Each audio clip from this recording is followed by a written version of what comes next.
Hello students. Today our topic is the fundamental unit of life's next content, that is what is the cell is made up of. Okay, तो आज हम जिस topic के बारे में बात करने वाले हैं वो होगा आपका कि सेल जो है वो किन तीन पार्ट से बना हुआ है. Earlier we have discussed the what is a cell and who discovered the cell and which equipment is used for to watching the cell. Okay, so we have studied already that types of topic, and already we have studied the unicellular organisms and multicellular organisms. Okay, also we have seen the gadgets to visualize the cell. Okay तो ये सारी studies जो है वो हम लोगों ने पिछले टॉपिक में कर ली थी. ओके, आज हम जो देखने वाले हैं वो ये देखेंगे कि सेल जो है वो कौन कौन सी तीन चीज़ों से बना हुआ है. There are generally three types of material that is made and make a cell. The first one is a plasma membrane to create the separate environment. Second one is the nucleus, that is to control for its power. It is called as the powerhouse of the cell. Also the third one is the cytoplasm. Cytoplasm is the possessing metabolic machinery of the cell. Okay, so these are the three parts that are basically known as the cell. So we can see that here. The first part is nucleus, second is the plasma membrane or cell membrane, and third one is the between the nucleus and the cell membrane, it is called as the cytoplasm. So ये जो हम लोगों को cell के ऊपर की ये जो बॉर्डर दिख रही है वो बॉर्डर जो है वो जनरली क्या है, हमारी प्लाज्मा मेम्ब्रेन है. प्लाज्मा मेम्ब्रेन या तो फिर सेल मेम्ब्रेन है. बीच में जो ये आप लोगों को पॉइंट दिख रहा है वो जनरली क्या है, हमारा न्यूक्लियस है. ओके, और इन दोनों के बीच में जो है उसमें क्या आएगा, काइटोप्लाज्म है. काइटोप्लाज्म के अंदर बहुत सारी ऐसी चीज़ें होगी जो क्या होगी, हम लोगों को स्टडी करनी है. Okay, so third one is the cytoplasm.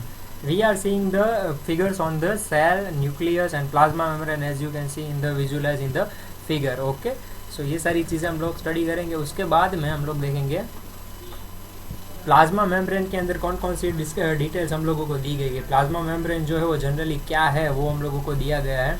So first of all start करते हैं प्लाज्मा मेम्ब्रेन से, जो कि है सेल का आउटर मोस्ट कवर. और ये जो आउटर मोस्ट कवर है उसको हम लोग प्लाज्मा मेम्ब्रेन भी कह सकते हैं, सेल मेम्ब्रेन भी कह सकते हैं. ओके, इसमें कोई प्रॉब्लम नहीं, आप जो चाहे वो कह सकते हो. या तो फिर सेल मेम्ब्रेन को आप क्या कह सकते हो कि प्लाज्मा परमिएबल मेम्ब्रेन्स भी कह सकते हो. ओके, सिलेक्टिवली परमिएबल मेम्ब्रेन्स भी इसको कह सकते हो. जनरली ये जो है वो क्या है कि सेल की बॉर्डर के जो मेंबर्स होते हैं उसको अगर हम लोग बॉर्डर के ऊपर रखेंगे तो उसको क्या कहेंगे, जैसे हमारी देश की जो बॉर्डर होती है तो हमारी देश की बॉर्डर के ऊपर जैसे जवान जो होते हैं वो तैनात होते हैं, वैसे ही सेम जो ये प्लाज्मा मेम्ब्रेन है उसके अंदर सारे सेल मेम्ब्रेन्स होते हैं. जो सेल मेम्ब्रेन्स होते हैं वो क्या करते हैं, बॉर्डर के ऊपर के जो मेंबर्स होते हैं उसको हम लोग बेसिकली क्या कहेंगे, सेल मेंबर्स कहेंगे. इस वजह से इसका नाम क्या पड़ा है, सेल मेम्ब्रेन पड़ा है. ओके, ये जो होता है वो क्या करता है, तो प्रोटेक्शन देता है आउटसाइडर और इनसाइडर्स के बीच में. टॉल बूथ जैसे काम करता है वैसे ही सेम फंक्शंस जो करता है वो कौन करता है, सेल मेम्ब्रेन करता है. किसी चीज़ को अगर सेल के अंदर आना हो या किसी चीज़ को सेल से बाहर जाना हो तो वो काम कौन करेगा, वो करेगा सेल मेम्ब्रेन. अगर सेल मेम्ब्रेन जो है वो ही इजाज़त देगा तो ही कोई चीज़ है तो वो अंदर से बाहर आएगी या फिर बाहर से अंदर जाएगी. Okay, so outer most layer जो है वो सेल का इस तरह का है. Okay, so it gives the protection from outside body to the inside body. Okay, it converts. Okay, so ये सारे बेसिकली बहुत सारे फंक्शंस को ऐसे परफॉर्म करता है आउटर मोस्ट लेयर जो है वो ये. ओके, इसके अंदर स्मॉल कार्बोहाइड्रेट्स जो होते हैं वो अटैच्ड होते हैं लिपिड्स के साथ और प्रोटीन्स के साथ साथ. इसके जो फंक्शंस है वो बहुत ही इंपॉर्टेंट है हम लोगों को समझने के लिए कि ये क्या करता है. Shape to contents of cell, mechanical barrier, semi permeable, endocytosis, recognition centers, flow of information, osmosis, continuity, modified to perform special functions like absorption and microworld. Okay, so yes, these are the basic functions that is provided by the cell membrane. तो ये सारी चीज़ें जो है वो basically कौन perform करता है, प्लाज्मा मेम्ब्रेन और सेल मेम्ब्रेन परफॉर्म करता है. जैसे कि ये shape to content of the cell, तो मतलब किसी भी शेप को अगर सेल का जो प्रोवाइड हुआ है, कोई सेल अगर जिस किस्म का आप लोगों को दिख रहा है तो वो किसके ऊपर डिपेंडेंट होगा, उसके सेल मेम्ब्रेन के ऊपर डिपेंडेंट होगा. फिर उसके बाद मैकेनिकल बैरियर प्रोवाइड करता है. जैसे मैंने बोला कि किसी चीज़ को अंदर आना हो या बाहर जाना हो तो वो कौन प्रोवाइड करेगा, वो जनरली सेल मेम्ब्रेन प्रोवाइड करेगा. उसके बाद बहुत सारी फ्लो ऑफ इन्फॉर्मेशन अगर प्रोवाइड करनी है सेल के अंदर या फिर सेल से बाहर लानी है कोई इन्फॉर्मेशन तो वो भी कौन इजाज़त देगा, तो जनरली सेल मेम्ब्रेन इजाज़त देगा. उसके बाद ऑस्मोसिस, तो ये दोनों प्रोसेसेस है वो हम लोगों को समझनी है. What is the osmosis and what is the diffusion. Okay, now in the cell membrane, the water process coming outside from to inside or inside to outside, that is basically known as the diffusion. And the gaseous exchanges from the cell outside atmosphere to the inside atmosphere, it is denoted as the basically osmosis. तो ये दो चीज़ें वो important है जो हम लोगों को देखनी है, एक तो ऑस्मोसिस और एक तो डिफ्यूजन। पर वो स्टार्ट करने से पहले हम लोग तीन चीज़ों के बारे में समझ लेते हैं जो कि फर्स्ट है आपका सॉल्यूशन, सॉल्वेंट और सॉल्यूशन, सॉल्वेंट और सॉल्यूट। तो ये तीनों चीज़ें क्या है, जनरली जो सॉल्यूशन है वो किन दोनों चीज़ों को मिलाकर बनता है, तो वो मिलता है सॉल्वेंट और सॉल्यूट को मिलाकर सॉल्यूशन बनता है। ओके, तो ये जो है वो प्रोडक्ट है सॉल्वेंट और सॉल्यूट की। Okay, now what is the solute and what is the solvent. Okay, तो सॉल्यूट क्या है और सॉल्वेंट क्या है। तो जो भी मिक्सचर के अंदर हम जिसको भी कम कंटेंट में लेंगे, ओके, जिसको भी हम कम कंटेंट में लेंगे, that is basically denoted as the solvent. Okay, जो भी कम पोर्शंस के अंदर हम लोग लेंगे उसके क्या, इसको हम डिनोट करेंगे सॉल्वेंट्स। और जो भी मिक्सचर के अंदर हम लोग जिसे ज़्यादा पोर्शन में लेंगे उसको हम लोग कहेंगे सॉल्यूट। ओके, सो बेसिकली मान लो कि मुझे नींबू पानी बनाना है, तो मैं क्या करूँगा, पानी लूँगा और पानी के अंदर क्या करूँगा, नींबू का रस जो है वो डालूंगा। तो इसमें मैंने जो कम पोर्शन लिया है that is basically denoted as the solvent, और जो मैंने ज़्यादा पोर्शन लिया है वो क्या है, सॉल्यूट। ओके, तो पानी और नींबू में से मैंने ज़्यादा कौन लिया है, तो ज़्यादा मैंने पानी लिया है, that is basically denoted as the solute. और इसमें मैंने नींबू का रस डाला, तो अभी नींबू का रस जो है वो मिक्सचर के अंदर अगर मिक्स हो गया देन नींबू का रस will be called as the solvent and together they makes a नींबू पानी and नींबू पानी called as a solution। Okay, तो बेसिक एग्जांपल आप ऐसे याद रख सकते हो कि जो कम पोर्शन में हम लोग लेते हैं वो सॉल्वेंट है और ज़्यादा पोर्शन में लेते हैं वो सॉल्यूट है। Okay, now what is the substance are called as the, okay, for that is impermeable, permeable, semi permeable and selectively permeable. Now what is the permeable, impermeable, that is substance do not pass through the membrane. अगर कोई substance जो है वो membrane के पास नहीं हो पाता है, मतलब आउटसाइड टू इनसाइड नहीं जा सकता है, इनसाइड से आउटसाइड नहीं जा सकता है, तो वो बेसिकली क्या कहलाएगा, इम्परमिएबल कहलाएगा।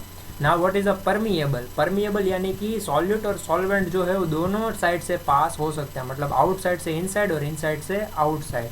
Now what is the semi permeable, semi permeable मतलब क्या, कि जो सॉल्वेंट को क्या करते हैं, membrane permeable to solvent but prevents a solute passage, जो सॉल्वेंट को पास होने देंगे, जो सॉल्यूट को पास नहीं होने देंगे। Now what is the selectively permeable membrane, that is basically opposite of the semi permeable membrane.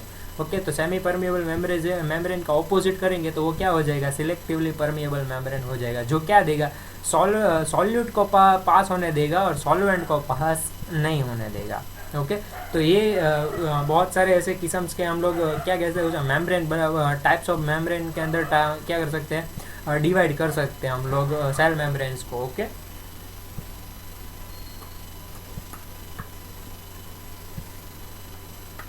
Now passive transport में मैंने बोला था ना कि अब हमको दो जो प्रोसेसेस है वो स्टडी करनी है। The first one is the diffusion and the second one is the osmosis. तो डिफ्यूजन के अंदर क्या होता है, जो gaseous exchange movement, the process of movement of substance like solid, liquid और gas from the region of higher concentration to the region of its lower concentration till spread uniformly in the given space is called diffusion.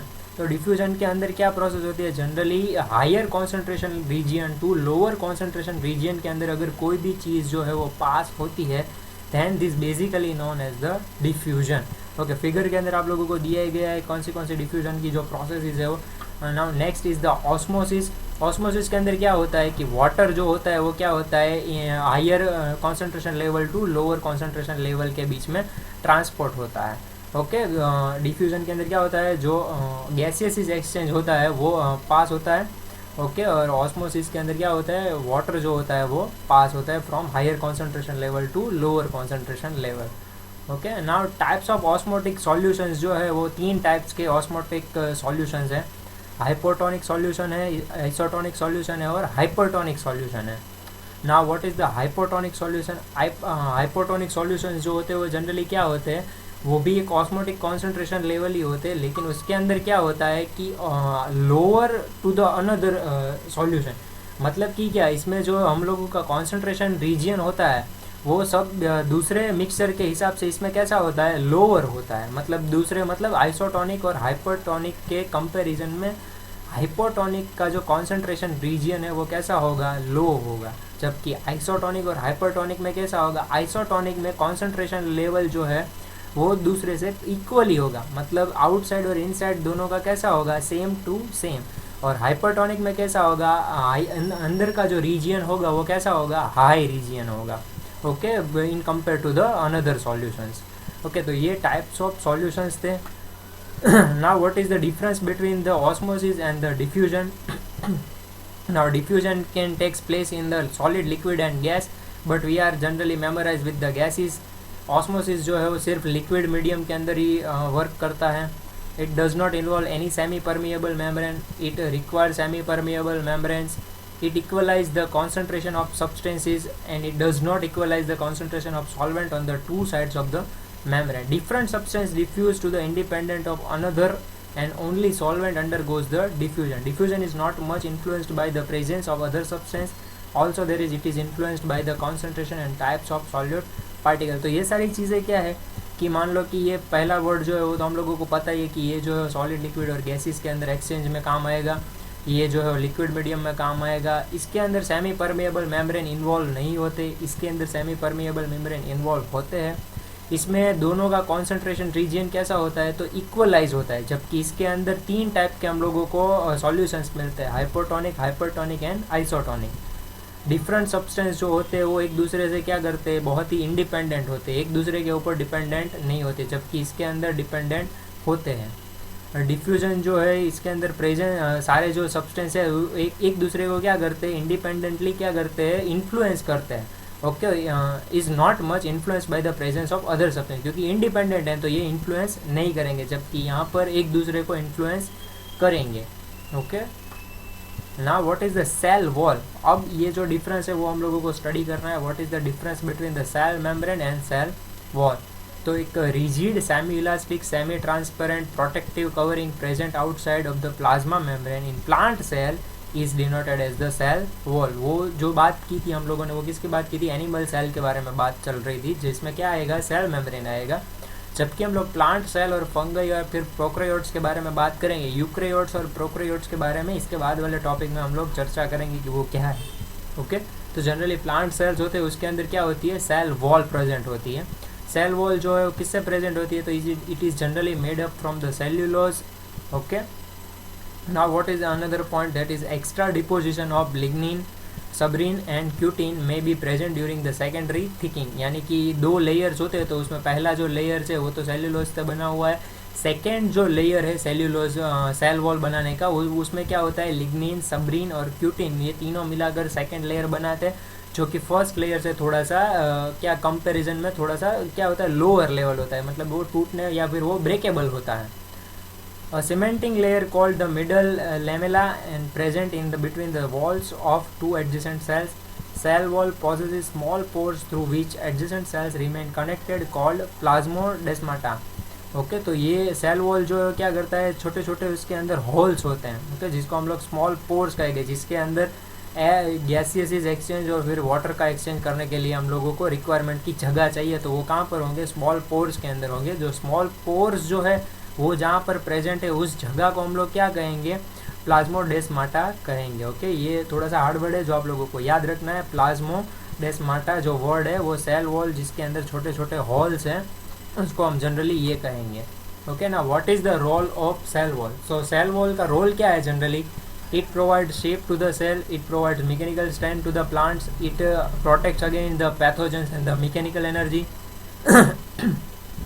तो ये क्या करता है, एक तो shape देता है सेल को, फिर मैकेनिकल स्ट्रेंथ प्रोवाइड करता है प्लांट्स को, फिर पैथोजेंस और मैकेनिकल इंजरी से क्या करता है, प्रोटेक्ट करता है। Growth of the cell wall determines the growth of the cell. तो सेल वॉल का जो ग्रोथ है उसके लिए भी जिम्मेदार जो है वो सेल वॉल है। ओके, फिर क्या करता है, cell wall prevents bursting of cell on the endosmosis, ability to withstand a lot of variation in nature. तो ये भी बहुत सारी इंपॉर्टेंट पॉइंट्स है। आप लोगों को 3 पॉइंट्स इसमें याद रखने हैं कि what are the functions and what are the role of cell wall. That is basically 3 points you can memorize. The first is it provides the shape to the cell, it provides mechanical strength to the plant and it protects against the pathogens and the mechanical energy. Okay, now what is the nucleus? So generally nucleus is the cell brain. जो cell का brain है उसको हम लोग generally क्या कहेंगे, nucleus कहेंगे. तो न्यूक्लियस जो है वो जनरली क्या है, dense protoplasmic body that contains hereditary information controlling cell activities as well as for transfer to the next generation. तो ये जनरली क्या करता है, एक जनरेशन से दूसरी जनरेशन के अंदर जो इन्फॉर्मेशन और हेरिडिटरी है वो क्या करता है, पास ऑन करता है. Okay, it lies and median और सेंट्रल पोजीशन. हेरिडिटरी के बारे में जो आपका चैप्टर है वो स्टैंडर्ड 10th के अंदर आएगा. हेरिडिटी और इवोल्यूशन का जो चैप्टर है स्टैंडर्ड 10th के अंदर, उसके अंदर आप लोग पूरा डिस्क्रिप्शन में स्टडी करेंगे कि what are the heredity and what is the evolution. Okay, it lies in the median और सेंट्रल पोजीशन. तो ये कहाँ पर होता है, या तो मीडियन में होता है या फिर सेंट्रल पोजीशन के अंदर होता है. In mature plant cell it lies towards the periphery. Okay, तो मैच्योर प्लांट सेल उसके होते हैं उसमें जनरली वो पेरिफेरी के साइड में होता है, बाजू में ही होता है. Okay, it is called the nucleoid. Okay, जो इसको हम लोग बेसिकली क्या कहेंगे, न्यूक्लियस को अगर हम लोगों को प्रोनाउंस करना है तो क्या कहेंगे, it is called the nucleoid. Cells like RBC sieve elements like nucleus. तो आरबीसी जो होते हैं वो क्या होते हैं, जनरली रेड ब्लड सेल्स को हम लोग शॉर्ट में क्या कहेंगे, आरबीसी कहेंगे. ओके, cells without nucleus can not survive for a long time. तो न्यूक्लियस के बिना सेल्स जो होते हैं वो सर्वाइव करना बहुत ही मुश्किल है. Okay, one nucleus is present in the most of cells but cells may have more than one multinucleated. Okay, तो इसके अंदर one nucleus is present is most of the cells but some cells may have more than one. तो बहुत सारे ऐसे sales हैं जिसके अंदर एक से ज़्यादा न्यूक्लियस प्रेजेंट होते हैं, बाकी जबकि मेजोरिटी सेल्स ऐसे होते हैं जिसमें एक ही न्यूक्लियस प्रेजेंट होता है. Okay, now what is the nucleus is made up of? So there are the three parts which are basically nucleus is made up of. Okay, nuclear envelope, nuclear pores, nuclear plasma and nucleus. Okay, तो ये जो चीज़ें हैं इनसे nuclear जो है वो बनता है, जबकि बेसिकली तीन चीज़ें हम लोग याद रखेंगे, nuclear envelope, nuclear plasm and nucleus. Okay, so nuclear envelope जो डबल मेम्ब्रेन कवरिंग सरफेस है जो क्या करता है, सेपरेट करता है काइटोप्लाज्म और न्यूक्लियस को. ओके, क्योंकि सेल के अंदर यहाँ पर बीच में क्या होगा, काइटोप्लाज्म होगा. तो काइटोप्लाज्म और ये न्यूक्लियस को सेपरेट कौन करेगा, तो वो बेसिकली जो सेपरेट करेगा उसको न्यूक्लियर एनवेलोप कहेंगे, या तो फिर हम लोग बेसिकली क्या कह सकते हैं, न्यूक्लियर मेम्ब्रेन भी कह सकते हैं. Now what is the nuclear pores? तो जो न्यूक्लियस में जो ये आप लोगों को खाली जगह दिख रही है उसको छोटे छोटे ये होल्स को हम लोग क्या कहेंगे, न्यूक्लियर पोर्स कहेंगे, जो क्या करते हैं, एक्सचेंज करते हैं मटेरियल का. काइटोप्लाज्म से न्यूक्लियस के बीच में क्या करते हैं, वो एक्सचेंजेस करते हैं. ओके, और तीसरी जो है वो क्या है, न्यूक्लियस है. और round structure four side nucleus it is rich in RNA, यानी कि डीएनए और आरएनए के बारे में जब भी आपकी स्टडी आएगी. ओके, तो रिबो न्यूक्लिक एसिड और डीऑक्सी रिबो न्यूक्लिक एसिड के बारे में जब भी आप लोग स्टडी करेंगे तो आप लोगों को पता चलेगा कि आरएनए के लिए न्यूक्लियस कितना इंपॉर्टेंट है, डीएनए के लिए कितना न्यूक्लियस इंपॉर्टेंट है. जब भी हम लोग डीएनए और आरएनए की स्टडी करेंगे स्टैंडर्ड 10th के अंदर तो आप लोगों को पता चलेगा कि what are the difference between the RNA and the DNA. Okay, so that's it for today. Okay, तो आज आप लोगों के होमवर्क में आप लोगों को दो चीज़ें लिखनी है. Explain what is the cell membrane. Okay, यहाँ पर मैं आप लोगों के लिए क्वेश्चन लिख के देता हूँ. Explain cell membrane and question 2 explain nucleus. Okay, तो इसके अंदर आप जनरली क्या लिख सकते हो, सेल मेम्ब्रेन के अंदर सारी बातें लिख सकते हो, उसके फंक्शंस लिख सकते हो, वो कैसे बना हुआ है वो लिख सकते हो, और न्यूक्लियस के अंदर भी आप वही कर सकते हो सेम, उससे कैसे बना हुआ है, इनसे इसके अंदर कौन कौन सी चीज़ें आएगी और इसके फंक्शंस कौन कौन से, ये भी सारी स्टडीज़ आप लोग कर सकते हो. ये आप सब लोग लिख सकते हो. इसके लिए बेसिकली फिगर भी आप ड्रॉ कर सकते हो, सेल मेम्ब्रेन की छोटी सी जो आपकी स्क्रीन के ऊपर ऑलरेडी है, न्यूक्लियस के बारे में फिगर जो है आपकी स्क्रीन के ऊपर आई है. Okay, so that's it for today. Thank you very much for hearing this lecture. If you had any kind of doubt, then you can ask me on the comment section, then you can ask me on the WhatsApp, and you can also contact me on the Instagram. Okay, and that's it for today. Thank you so much for hearing this lecture.